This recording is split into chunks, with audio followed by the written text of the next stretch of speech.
Ukam, bizni paytlarda 1-2 yil oldin vaqti yolish bo'lmagan. 8 tonna ichardik, maza qilib soyda cho'milaverardik. O'shalar paytlaringga kelib, uyatli bo'lib ketdi. Aka? Mambo.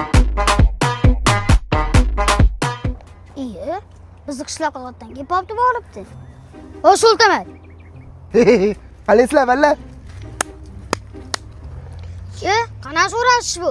Tur yo'qol boshqatdanki, erkakga o'xshab so'rash.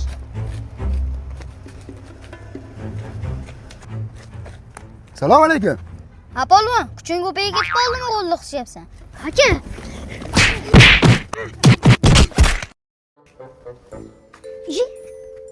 Vavaq. O'g'ilda qayerda yuribsiz? Amerikadan amakisi kelganlar, surpriz.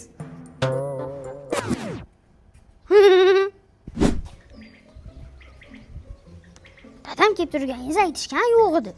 Zo'rinam aka, erkakchilik o'tiradi-yu, kechirasa, nima qilsam xursand bo'lasiz. 05 olib kelib beraman, olib bor akadan. Aka? Ha, o'rtoq Amerikadan kelibdilar. Bir osh-posh qilib bermaysizmi? Beramiz. Bir 3-4 kun kutsangiz, mishig'im tug'adi. Birovlar ikkovsini bitta qilib osh qilib beraman.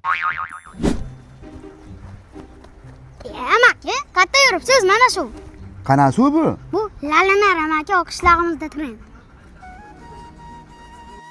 Bilasizmi, yosh qiz? Qizlarda eng orzusiga yigitman. Abduqodir kofiyasini o'zimman. Rostana? Ha?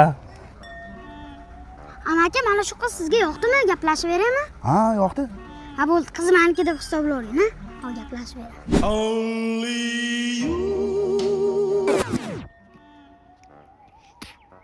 Polvon, 1 minutga. Siz ketavering, qizdan ketib olaman. Qani chingalchuk tashachi polvon, chingalchuk. Qizni yutqizdi. Qanaqasiga? Shunaqasiga. Tezroq ko'p gapirmasdan uyingga ket. Bo'lmasa men o'z toshlaringni ham yutib olaman, uyingga yalang'och ketasan. Bo'ldi. Bo'ldi, tezroq yo'qol. Qizni yutib oldi.